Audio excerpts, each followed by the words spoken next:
اس کے علم و قدرت و عطا پر ہمارے توکل و اعتماد کا مظہر اور اس کی ذات پاک پر ہمارے ایمان کا قرار و ثبوت ہے۔ ہمارا عقیدہ ہے کہ اللہ تعالی ہمارا خالق، مالک، رازق ہے۔ وہ رب العالمین، ارحم الراحمین، حاکم الحاکمین اور مالک الملک ہے۔ تمام عزتیں، عظمتیں، قدرتیں، خزانے، ملکیتیں، بادشاہتیں اسی کے پاس ہیں۔ سب کا داتا اور داتاؤں کا داتا وہی ہے۔ ساری مخلوق اس کی بارگاہ کی محتاج اور اس کی بارگاہ کی سوالی ہے۔ جب وہ عظمتوں والا خدا بے نیاز، غنی، بے پرواہ اور تمام حاجتوں سے پاک ہے، وہ جود و کریم ہے، بخشش فرماتا ہے اور جو جود و کرم کے دریا بہاتا ہے۔ ایک ایک فرد مخلوق کو اربوں خزانے عطا کر دیے، تب بھی اس کے خزانوں میں سوئی کی نوک کے برابر کمی نہ ہوگی، اور کسی کو کچھ عطا نہ کرے تو کوئی اس سے چھین نہیں سکتا۔ وہ کسی کو دینا چاہے تو کوئی اسے روک نہیں سکتا، اور وہ کسی سے روک لے تو کوئی اسے دے نہیں سکتا۔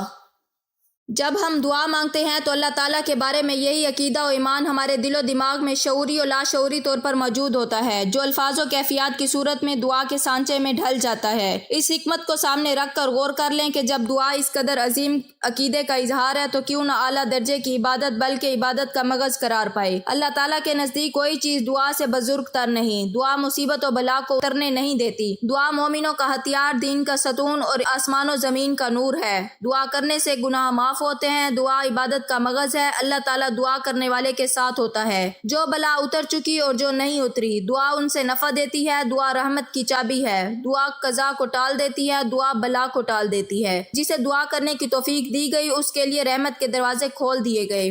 مفسرین نے دعا قبول ہونے کی چند شرائط و آداب ذکر فرمائے ہیں۔ ان کا خلاصہ یہ ہے کہ دعا مانگنے میں اخلاص ہو، دعا مانگتے وقت دل دعا کے علاوہ کسی اور چیز کی طرف مشغول نہ ہو، ناجائز و گناہ کی دعا نہ کی جائے، دعا مانگنے والا اللہ تعالیٰ کی رحمت پر یقین رکھتا ہو۔ اگر دعا کی قبولیت ظاہر نہ ہو تو وہ شکایت نہ کرے کہ میں نے دعا مانگی لیکن وہ قبول نہ ہوئی۔ جب ان شرطوں کو پورا کرتے ہوئے دعا کی جاتی ہے تو وہ قبول ہوتی ہے، لیکن یہ ذہن میں رکھیں کہ قبولیت دعا کا اصل معنی ہے کہ بندے کی پکار پر اللہ تعالیٰ اسے لبیک یا عبدی فرمانا۔ یہ ضروری نہیں کہ جو مانگا وہ مل جائے، بلکہ مانگنے پر کچھ ملنے کا ظہور دوسری صورتوں میں بھی ہو سکتا ہے۔ مثلاً اس دعا کے مطابق گناہ معاف کر دیے جائیں، یا آخرت میں اس کے لیے ثواب ذخیرہ کر دیا جائے، یا اصل مانگی ہوئی شے کی جگہ اس سے بہتر چیز عطا کر دی جائے، یا اس دعا میں مانگی ہوئی چیز بندے کی زیادہ ضرورت کے وقت تک مؤخر کر دی جائے۔ دعا مانگ کر نتیجہ اللہ تعالیٰ کے کرم پر چھوڑ دینا چاہیے کہ رحمان و رحیم خدا ہمارے ساتھ وہی معاملہ فرمائے گا جو ہمارے حق میں بہتر ہے۔ میری اللہ تعالیٰ سے دعا ہے کہ اللہ تعالیٰ تمام مسلمانوں کی پریشانیاں دور کرے، رزق کی فراوانی عطا کرے، تنگ دستی کو ختم کرے۔ یا اللہ قرض داروں کو قرض سے نجات عطا کر، بے گھروں کو گھر عطا کر، بے روزگاروں کو روزگار عطا کر، بے اولادوں کو اولاد عطا کر۔ یا اللہ پاک ہمارے سارے کبیرہ و صغیرہ گناہوں کو معاف فرما، ہمیں 5 وقت کا نمازی بنا، ماں باپ کا فرما بردار بنا، اور دین اسلام کے احکامات پر عمل کرنے کی توفیق عطا فرما۔ آمین ثم آمین۔ ناظرین، اپنے رزق میں برکت، وسعت اور کشادگی کے لیے اللہ تعالیٰ کے 99 ناموں میں سے کوئی ایک نام کمنٹ سیکشن میں ضرور شیئر کریں۔ اللہ تعالیٰ ہم سب کا حامی و ناصر ہو۔ آمین۔ جزاک اللہ۔